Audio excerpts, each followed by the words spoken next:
You can tell this scene was rewritten in post because Luz has her track outfit on even though she hasn't taken the exam yet. Don't believe me? They edited Luz's outfit for Disney+. Why didn't they do that in the first place? The show has a lot of highs with its animation, but this opening is one of them. The lighting in the scene is magnificent, giving a real glow that other Disney cartoons don't really manage to do, even Gravity Falls. From the humblest of beginnings, a hero will rise. Dang it, I can't make it through this without smiling. Bump wouldn't oversee the exams, there should be a different department for that. Also, why the auditorium? That size paper cannot fit in that bag and come without wrinkles. Spells cast with paper? I've never heard of such a thing. But is it enough to pass the exam? Love that Bum is surprised by this, since Belos has probably censored a lot of ways to learn magic. It makes sense that he's having trouble figuring out if that's good enough to pass. I failed, didn't I? Believe it or not, I've seen worse. Bet it was Ida. I love the detail of the track outfit's color scheme. What are you nervous about? You've been to school before. That's why I'm nervous. At my human school, I didn't make a good first impression. This is a chance to be seen as something other than a screw-up. Luz was eccentric, not a screw-up. Okay, Steven Sugar did an amazing job with the backgrounds on this show. This shot is the highlight of his work. Quitting! It's like trying, but easier. I need that on a t-shirt now.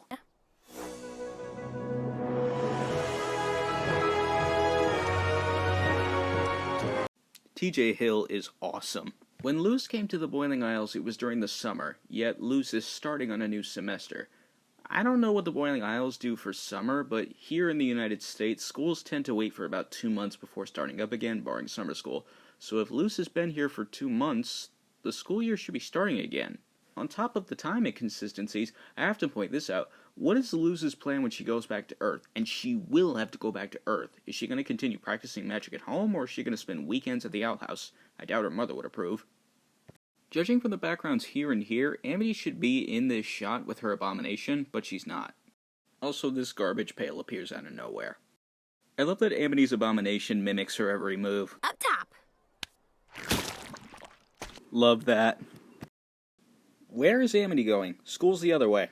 Have a wonderful school day, person I don't know. I really needed to hear that. Why don't Gus and Willow have backpacks like Luz? You did it, Luz! Okay, it has to have been at least 24 hours since Luz took the exam, so Gus shouldn't have made this mistake. See you later, Luz! You know what? I'm gonna just get rid of these. With each episode, I get reminded that Gus and Willow carry the Hexside Portions comedy. Where did Luz's backpack go? Actually, Principal Bump, I've made my own schedule. I understand why Luz would make this schedule because she probably did that at her other school. I mean, it's pretty typical to choose your own courses, but surely she must know it would be different here. Studying multiple tracks at once? No one does that. So, does that mean the students on a track take the same classes all day? This is where we run into another problem with Hexside as a school and as a concept. It works for Luz's character, but for the show as a whole, it leaves too many questions, so I'll only point out the problems that are evident in this episode. First, joining a track means you can't join any other covens, so what if a student wants to transfer to a different course like Willow? Speaking of which, how did Willow transfer to the Plant Covenant track? She was in the Abomination track, which means she had to choose a coven as per the school rules. What happens when a track gets overloaded because too many students choose the same course? It's bound to happen. What's the grading process for students? How are they rated? Is there a syllabus, or does the teacher just hand out homework and expect it to be done? You can only pick one of the 9 tracks. What's unfortunate about all this is that a lot of this comes to Episode 5. Episode 5 did a brilliant job explaining why there are so many varieties of magic, but this episode just acts like they don't exist, and it doesn't explain why, and that frustrates me. Bump's finger is pointing at the potions tracks, now it's pointing away from the potions tracks, and he's in front of Luz. Brilliant visual nod to Breaking Bad, since yellow was the color of meth and the cooking business in that show. Based on the costly repairs from recent incidents, we could really use a donation from the Emperor's Coven. Great callback to Episode 9 when Ida's incidents were photographed. This potion is the same color as Ida's elixir, and yet it teleports the teacher. Luz has a book and cauldron that weren't in the previous shot. I love how this is framed like a Pokemon battle. Nice attention to detail. Gus ruined this bell in Episode 9. This whole schedule is a great joke. My favorite has to be potions after death. Love that the detention outfit is dark gray. The detention track? You can't do anything in there. You'll learn less than you did before. That's what detention is usually like. Don't worry, we'll get you out dead or alive. Willow's face. Aw, you guys. It's the teacher. Gotta go. On top of her not being in the previous shot, her eyes have an uncanny valley to them. It's really creepy.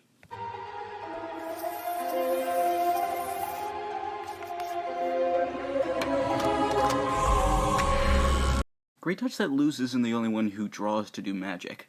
What is this place? This is the last room you'll ever see alive. Ah, just messing with you. I'm Viney. This episode's been weak on humor aside from Gus and Willow, so this is a nice change of pace. So you get special access to the secret room of shortcuts. Of all the Harry Potter references, this one has to be my favorite. I love secret rooms! Where do the doors go? So you two go to the same school now. That doesn't change anything. Need I say anything, really? This place connects to different parts of the school. We found it after being thrown in the detention track. The witch who made it is known as Lord. I give this episode a lot of crap for not aligning with the narrative very well, but I will give credit where credit is due. These characters are a great way to show Hexside isn't a terrible school, because after all, school isn't just about learning, it's about connecting with other people. We're not allowed to study any kind of magic, so we study every kind of magic. This one line tells us that there are more people like Luz, and they were labeled troublemakers like Ida simply because they want to be different. That applies not only to society today, but the show's overall message of being different, which I really enjoy. I tried mixing plant magic with abominations. Barkus mixed potions with oracle magic. Mixing healing and beekeeping was slightly unconventional.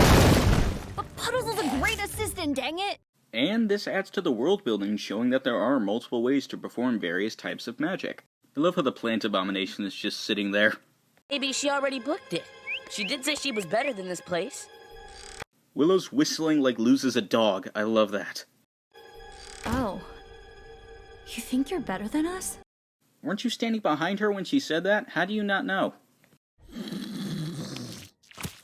Man, this guy can sleep through anything. I'm gonna test that theory. We've all wanted to do this to a teacher at some point. If only these walls could talk. Hey, guys. Thank you, Walls. Genius. Metal Gear Solid reference.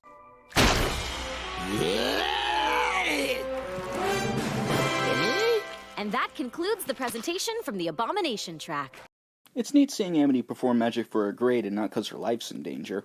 In this shot, there's no one behind Bump and the fake inspector, but then in the next shot there is.